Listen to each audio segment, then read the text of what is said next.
नमस्कार, उत्तराखंड की खबरों में आपका स्वागत है। मैं हूं मनोज मानस और अब खबरें विस्तार से। धामी सरकार ने समान नागरिक संहिता यानी कि यूसीसी विधेयक सदन में पेश कर दिया है।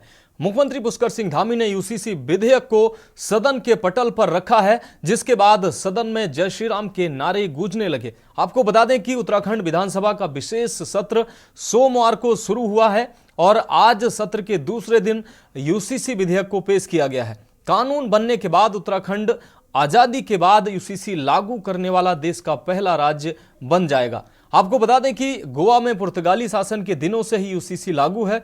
यूसीसी के तहत प्रदेश में सभी नागरिकों के लिए विवाह, तलाक, गुजारा भत्ता, जमीन संपत्ति और उत्तराधिकारी के समान कानून लागू होंगे, चाहे वे किसी भी धर्म को मानने वाले हों।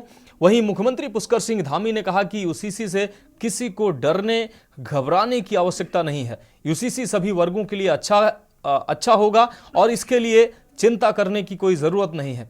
हालांकि मुख्यमंत्री के आश्वस्त करने के बाद भी राज्य में यूसीसी का विरोध शुरू हो गया है। मुस्लिम संगठन से जुड़े लोगों ने विधानसभा का कूच किया है, सरकार से यूसीसी को वापस लेने की मांग की है।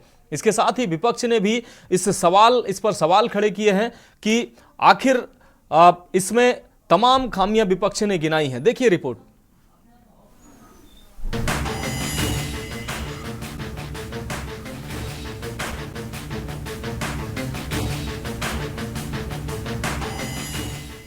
उत्तराखंड में लोकसभा चुनाव से पहले धामी सरकार ने बहुप्रतीक्षित यूसीसी विधेयक को सदन में पेश कर दिया है। मुख्यमंत्री पुष्कर सिंह धामी ने यूसीसी विधेयक को सदन के पटल पर रखा, जिसके बाद सदन में जय श्री राम के नारे गूंजने लगे। मुख्यमंत्री पुष्कर सिंह धामी ने कहा कि ये हम सभी प्रदेशवासियों के लिए गर्व का क्षण है कि हम यूसीसी लागू करने की दिशा में आगे बढ़ने वाले हैं, देश के पहले राज्य के रूप में जाने जाएंगे। मुख्यमंत्री ने कहा कि यूसीसी से किसी को डरने घबराने की आवश्यकता नहीं है। यूसीसी सभी वर्गों के लिए अच्छा होगा और इसके लिए चिंता करने की कोई जरूरत नहीं। आज से जिस निमित्त इस सत्र को आहूत किया गया,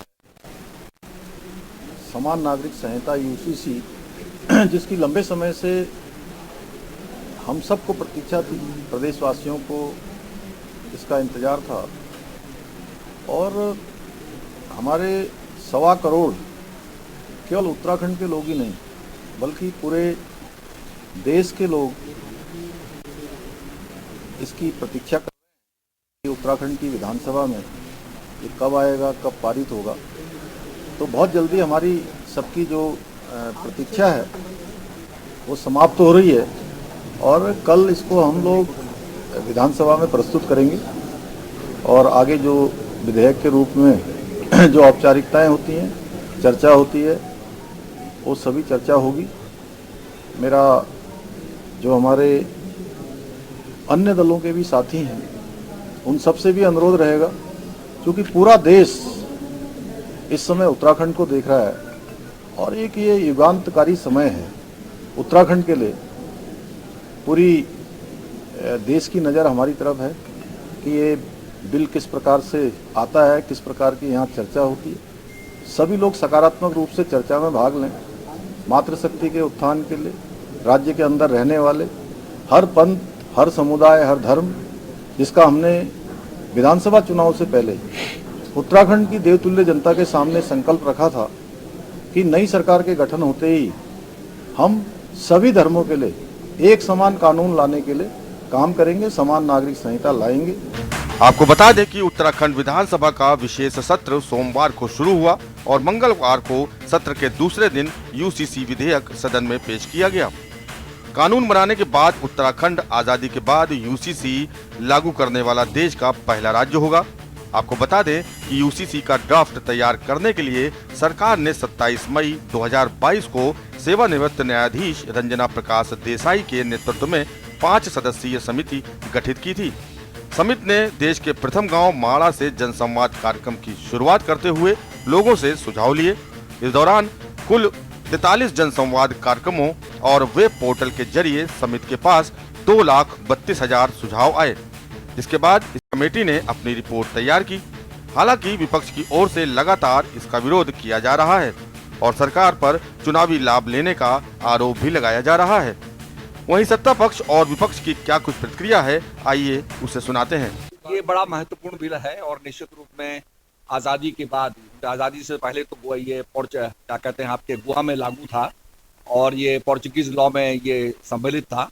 उसके बाद ये हमारे देश में भी लागू है और गोवा एक ऐसा राज्य है जहाँ पर ये बिल लागू है।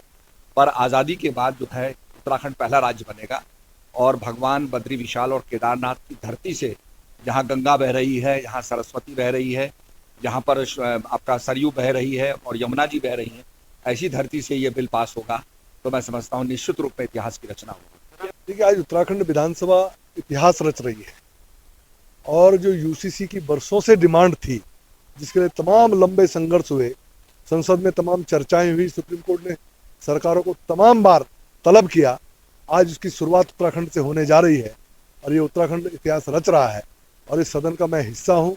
इस बात का मुझे बड़ा आनंद है।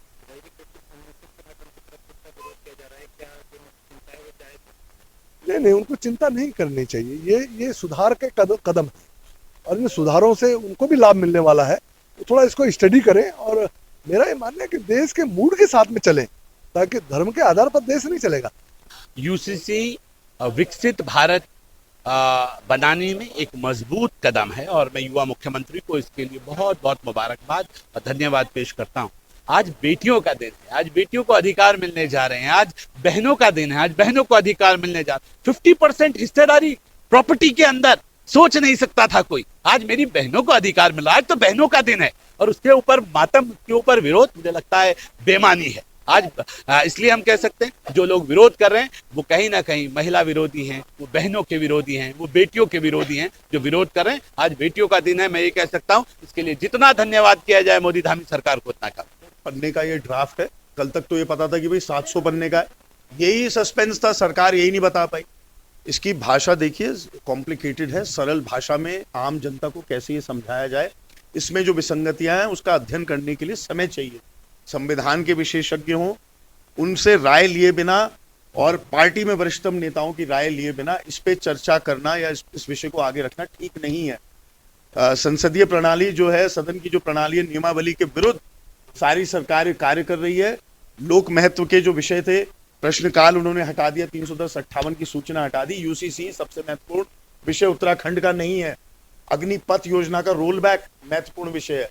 सभी हमारे वर्ग जो है, चाहे मुस्लिम भाई हो, अल्पसंख्यक हो, हमारे जैन समाज के व्यक्ति हो, चाहे पारसी हो, चाहे हमारे किसी भी धर्म के व्यक्ति हो, मेरा कहना यह है कि सरकार ने सभी वर्गों के प्रमुख व्यक्तियों से मशवरा नहीं लिया है, सलाह नहीं ली गई है। तो हम चाहते हैं कि सभी एक बार देख लें, हम भी अध्ययन इसका कर लें ताकि इसके दोषों का भी पता चले। कुल मिलाकर लोकसभा चुनाव से ठीक पहले भाजपा ने राम मंदिर के बाद समान नागरिक संहिता का तीर भी चल दिया है। भाजपा को जहां इस तीर के निशाने पर लगने की उम्मीद है, तो वहीं कांग्रेस समेत तमाम विपक्षी दल इसे भाजपा का चुनावी एजेंडा बता रहे हैं। ऐसे में देखना होगा कि क्या यूसीसी के लागू होने के बाद महिलाओं की स्थिति में कुछ सुधार देखने को मिलता है या नहीं। उत्तराखंड डेस्क के न्यूज़ इंडिया।